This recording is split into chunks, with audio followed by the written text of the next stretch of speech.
Dear student, इससे पहले वाली क्लास में हम लोगों ने रदरफोर्ड के परमाणु सिद्धांत के दो अवगुण के बारे में अध्ययन किया था। इन दोनों अवगुण को दूर करने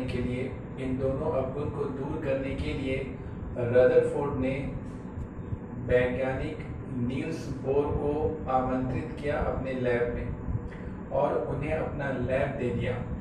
उस लैब में नील्स बोर ने प्रयोग किया और प्रयोग करने के बाद परमाणु के बारे में कुछ बातें बतलाई और रदरफोर्ड के दोनों अवगुण का व्याख्या किया।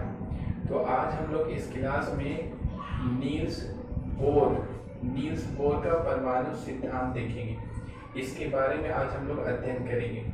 तो नील्स बोर का परमाणु सिद्धांत में पहली बात यह है कि उनका ये कहना था कि किसी भी परमाणु में इलेक्ट्रॉन नाभिक के चारों ओर, किसी परमाणु में, यहाँ पे हम लोग देख सकते हैं ये परमाणु है, किसी परमाणु में इलेक्ट्रॉन नाभिक के चारों ओर वृत्ताकार पथ पर चक्कर लगाता है और यह चक्कर लगाता हुआ इलेक्ट्रॉन ऊर्जा को विकिरण के रूप में उत्सर्जित नहीं करता है।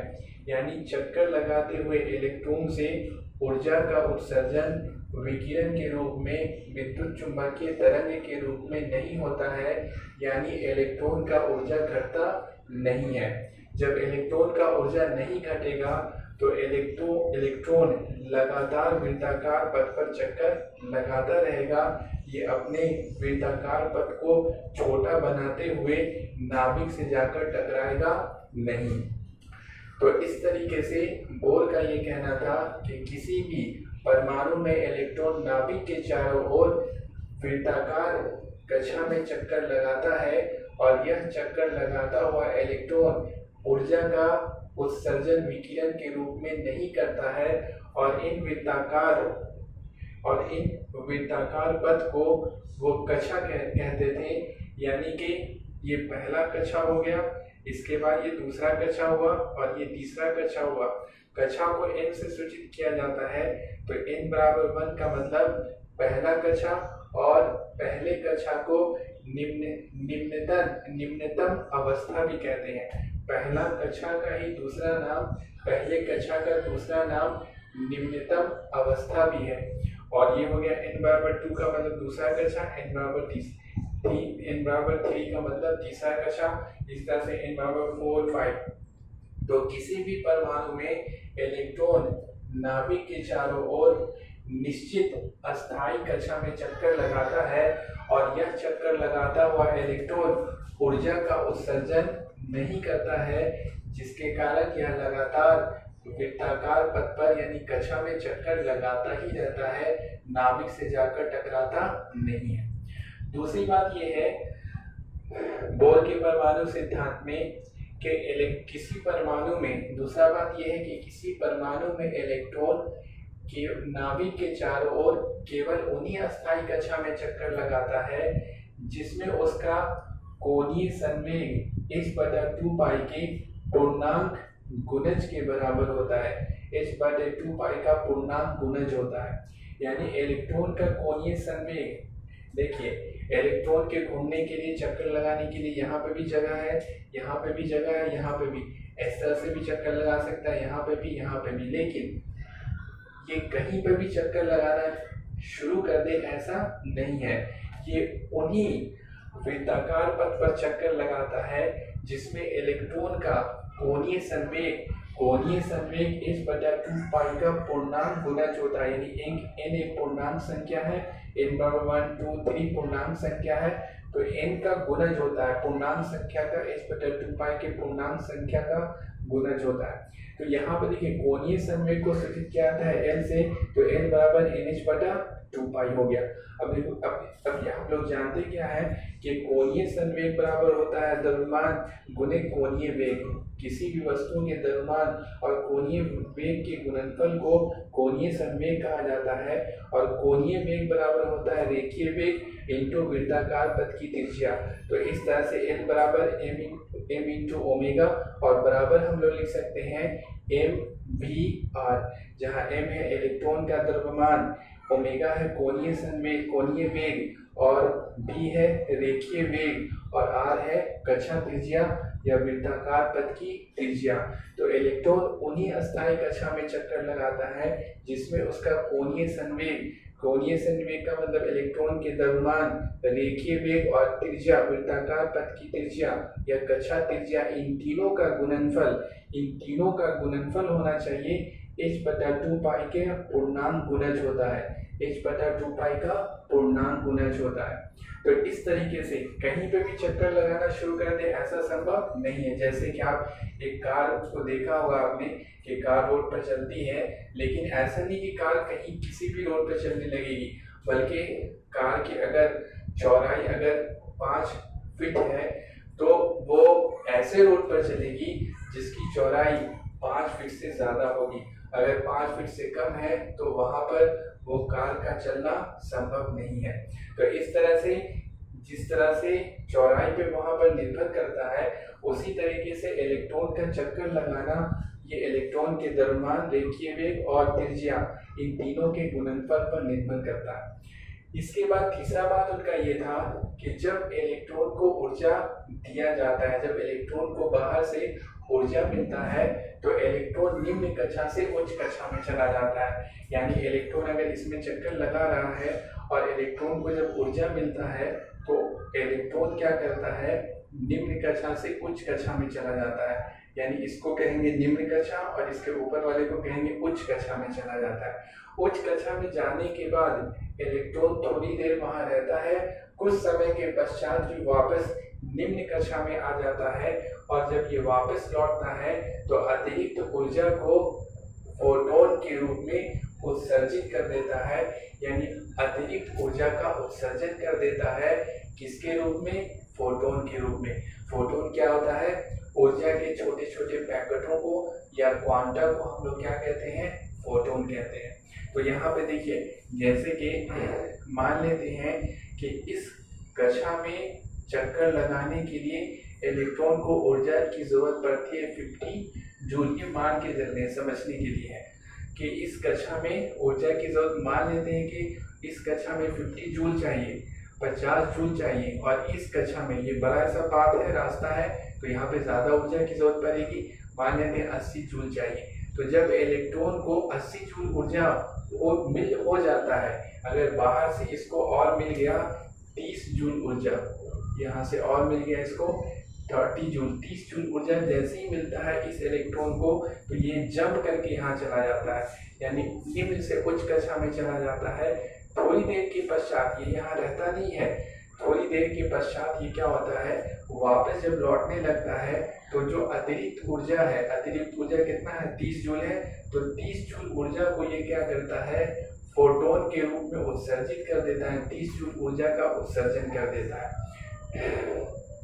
जैसे कि देखिए, आप अपने घर में हैं, आपको पैसा मिल गया, पॉकेट में पैसा आ गया, आपके पापा ने पैसा दे दिया, तो आप जंप करके कहाँ चले जाएंगे, उछल करके बाजार में चले जाएंगे, और बाजार में जाने के बाद वहाँ चक्कर लगाएंगे। जब चक्कर लगाने के बाद जब वो वापस आने लगेंगे तो रास्ते में मिलेगा आपको चाट मिलेगा तो चाट खा लेंगे, और पकौड़ा मिलेगा तो पकौड़ा खाएंगे, समोसा मिलेगा तो समोसा खाएंगे। सारा पैसा आप क्या कर देंगे, खर्च कर देंगे। जो भी आपको पैसा मिला था, अतिरिक्त पैसा, वो सब आप खर्च करते हुए वापस कहाँ चले आएंगे, चुपचाप घर चले आएंगे। तो इस तरीके से जब इलेक्ट्रॉन भी वापस आता है तो अतिरिक्त ऊर्जा को उत्सर्जित कर देता है। तो यहाँ पे देखिए, अतिरिक्त ऊर्जा 30 जूल हुआ, तो 30 जूल ऊर्जा इसको मिला था, वो 30 जूल ऊर्जा को ये अतिरिक्त ऊर्जा को उत्सर्जित कर देता है फोटोन के रूप में। तो यहाँ से हम लोग देखिए ऐसे लिख सकते हैं 30 जूल। अब अतिरिक्त ऊर्जा कितना उत्सर्जित करेगा, कैसे निकालेंगे, तो अतिरिक्त ऊर्जा निकालने के लिए उच्च कक्षा का ऊर्जा कितना है, 80 जूल है, और निम्न कक्षा का ऊर्जा, तो निम्न कक्षा का ऊर्जा कितना है, 50 जूल, 50 जूल है, ये तो उसको मिला था बाहर से। निम्न कक्षा का ऊर्जा कितना है, 50 जूल है। तो देखिए, उच्च कक्षा में से निम्न कक्षा की ऊर्जा को हम लोग जब घटाएंगे तो हमें कितना उत्सर्जित करेगा वो ऊर्जा हमें क्या होगा, मिल जाता है यहाँ से। तो यहाँ पर हम लोग एक सूत्र बना सकते हैं। सूत्र क्या बना सकते हैं, मान लेते हैं कि उच्च कक्षा की ऊर्जा को अगर हम लोग सूचित करते हैं E2 से और निम्न कक्षा की ऊर्जा को अगर हम लोग सूचित करते हैं E1 से, निम्न कक्षा की ऊर्जा को E1 से और उच्च कक्षा में इलेक्ट्रॉन की ऊर्जा को हम लोग E2 से सूचित करते हैं, तो 80 की जगह पे क्या लिख सकते हैं, यहाँ पे लिख सकते हैं E2 माइनस हो गया और निम्न कक्षा का ऊर्जा इसको E1 से सूचित कर रहे हैं, तो यहाँ पे हम लोग लिख सकते हैं E1 बराबर अब 30 जूल, यानी कि यहाँ पर फोटोन के रूप में ऊर्जा का उत्सर्जन कर देता है। और अगर किसी भी फोटोन का अगर आवृत्ति न्यू है, तो हम लोगों ने क्या पढ़ा था कि फोटोन का ऊर्जा E बराबर होता है H न्यू बराबर होता है Hc बटा लेमडा होता है। तो फोटोन का ऊर्जा यहाँ पे क्या लिखना होगा, यहाँ पे हम लोग लिख सकते हैं इस हिसाब से H न्यू, यानी उत्सर्जित फोटोन का ऊर्जा बराबर हो जाएगा E2 माइनस E1, जहाँ E1 हो जाएगा निम्न कक्षा का ऊर्जा और E2 हो जाएगा उच्च कक्षा का ऊर्जा और H न्यू हो जाएगा उत्सर्जित फोटोन का ऊर्जा। तो इस तरह से हम लोग एक सूत्र बन जाता है H न्यू बराबर E2 माइनस E1, इस तरह से एक सूत्र बन जाता है। तो इस तरह से नील्स बोर का ये 3 परमाणु सिद्धांत है, जिसके बारे में एक एक करके हम लोग को क्या करना, लिखना है। तो सबसे पहला प्रश्न लिखिए नील्स बोर के परमाणु सिद्धांत को लिखें। नील्स बोर के परमाणु सिद्धांत को लिखें।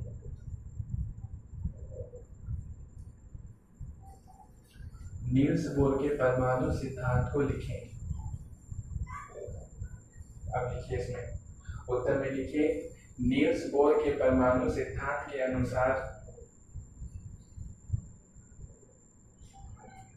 नील्स बोर के परमाणु सिद्धांत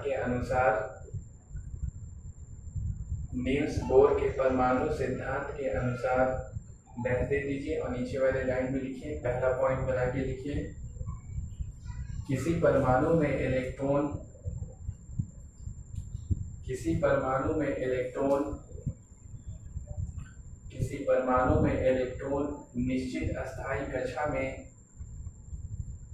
निश्चित अस्थायी कक्षा में चक्कर लगाता है। निश्चित अस्थायी कक्षा में चक्कर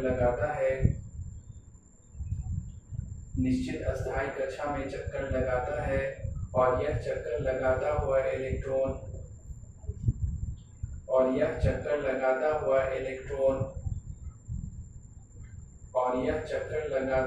इलेक्ट्रॉन ऊर्जा का उत्सर्जन विकिरण के रूप में नहीं करता है। ऊर्जा का उत्सर्जन विकिरण के रूप में नहीं करता है। ऊर्जा का उत्सर्जन विकिरण के रूप में नहीं करता है।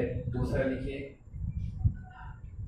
किसी परमाणु में इलेक्ट्रॉन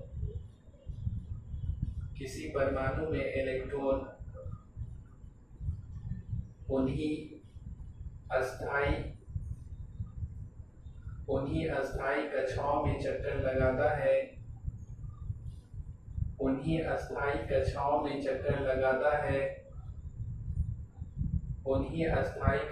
में चक्कर लगाता है जिसमें उसका कोणीय संवेग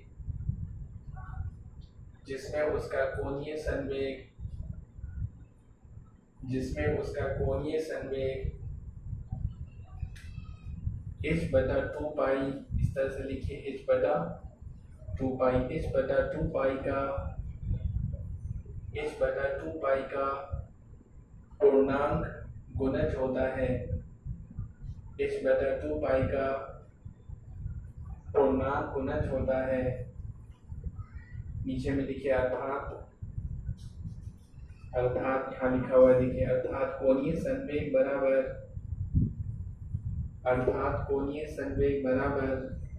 यहाँ पे है कोणीय संवेग बराबर NH बटा 2 पाई। कोणीय संवेग को L से सूचित करते हैं तो L बराबर NH बटा 2 पाई। इसको ब्रैकेट में बंद कर लीजिए। इसको लिखिए यहाँ से L बराबर NH बटा 2 पाई, जहाँ N बराबर 1 2 3 डॉट डॉट डॉट और H बराबर प्लांक नियतांक। हम लोग जानते हैं H बराबर होता है प्लांक नियतांक। पिछले वाले चैप्टर में हम लोगों ने पढ़ा था h बराबर फलांक नियतांक। अलग से लिख लीजिए इसको, अलग से यहाँ पे अलग से साइड में कर करके ये सब क्वेश्चन सॉल्व करने में ये सब की जरूरत पड़ेगी। तो अलग से लिखिए L बराबर होता है m ओमेगा बराबर होता है mvr। अलग से कहीं पे नोट कर लीजिए L बराबर होता है आपके साइड में m ओमेगा बराबर mvr, जहाँ m बराबर होता है इलेक्ट्रॉन का द्रव्यमान, ओमेगा बराबर होता है कोणीय संवेग, v बराबर होता है रेखीय वेग, सॉरी ओमेगा बराबर कोणीय वेग और v बराबर रेखीय वेग और r बराबर कक्षा त्रिज्या। m बराबर इलेक्ट्रॉन का द्रव्यमान, ओमेगा बराबर कोणीय वेग, v बराबर रेखीय वेग और r बराबर कक्षा त्रिज्या। इसके बाद लिखिए नेक्स्ट वाला पॉइंट।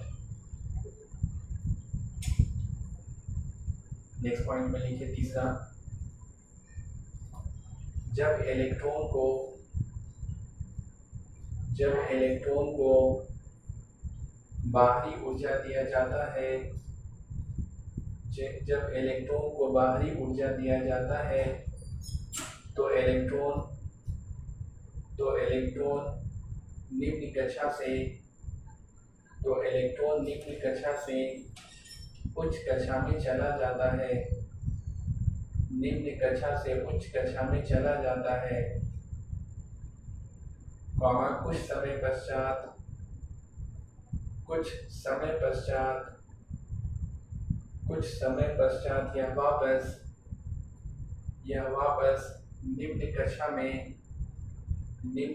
में लौट आता है तथा अतिरिक्त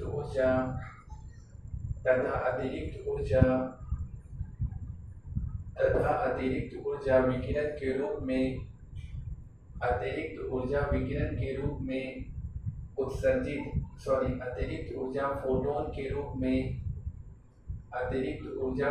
के रूप में उत्सर्जित कर देता है, अतिरिक्त ऊर्जा फोटोन के रूप में उत्सर्जित कर देता है। यह ऊर्जा उच्च कक्षा के ऊर्जा तथा निम्न कक्षा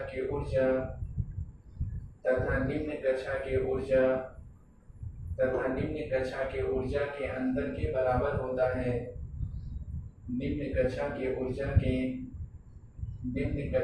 ऊर्जा के अंतर के बराबर होता है। नीचे वाली लाइन में लिखिए अर्थात h न्यू बराबर E2 माइनस E1, यहाँ लिखा हुआ है h न्यू बराबर E2 माइनस E1। और नीचे में लिखिए नीचे वाले लाइन में लिखिए जहाँ h न्यू बराबर उत्सर्जित फोटोन का ऊर्जा, h न्यू बराबर न्यू है, ये आवृत्ति है फोटोन की आवृत्ति, h न्यू बराबर उत्सर्जित फोटोन का ऊर्जा, E1 बराबर निम्न कक्षा का ऊर्जा और E2 बराबर उच्च कक्षा का ऊर्जा। इसके बाद ये वाला चित्र बना लीजिए।